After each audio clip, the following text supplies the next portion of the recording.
కనుక ఈరోజు కమిషన్ ముందుకు వెళ్లి ఇంతకాలం కాంగ్రెస్ పార్టీ చేస్తున్న దుష్ప్రచారాలన్నీ కూడా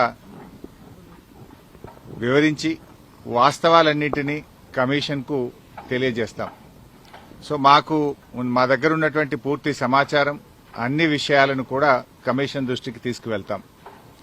గత కొంతకాలంగా కొంతమంది వ్యక్తులు, కొన్ని పార్టీలు వాళ్ళు ఉద్దేశపూర్వకంగా బీఆర్ఎస్ పార్టీ మీద రాజకీయ కక్షతో బురద జల్లేటువంటి ప్రయత్నం చేస్తా ఉన్నారు.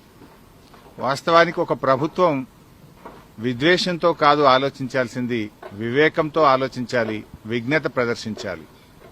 కానీ నేడు కాంగ్రెస్ ప్రభుత్వం విద్వేషంతో, రాజకీయ దురుద్దేశంతో మా మీద బురద జల్లాలని ఇవాళ రాష్ట్రానికి అన్యాయం చేస్తున్నారు. ముఖ్యంగా రైతులకు అన్యాయం చేసే ప్రయత్నం చేస్తా ఉన్నారు. నేను ఒకటే కోరుతా ఉన్నా, విజ్ఞత ప్రదర్శించండి, వివేకంతో ఆలోచించండి.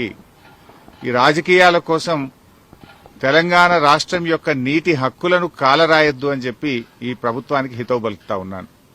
సరే, అంతిమంగా ఎందుకంటే మాకు రాజ్యాంగం మీద, దేవుడి మీద నమ్మకం ఉన్నటువంటి పార్టీ, అంతిమంగా న్యాయం గెలుస్తుంది, ధర్మం నిలబడుతుంది, వాస్తవాలు ప్రజలకు అర్థమవుతాయి. అందువల్ల ఈరోజు కమిషన్ ముందుకు వెళ్తున్నాం. కమిషన్ మమ్మల్ని అడిగిన ప్రతి ప్రశ్నకు పూర్తి స్థాయిలో సమాధానాలన్నీ కూడా చెప్తాం, వాస్తవాలన్నీ కూడా వివరిస్తాం.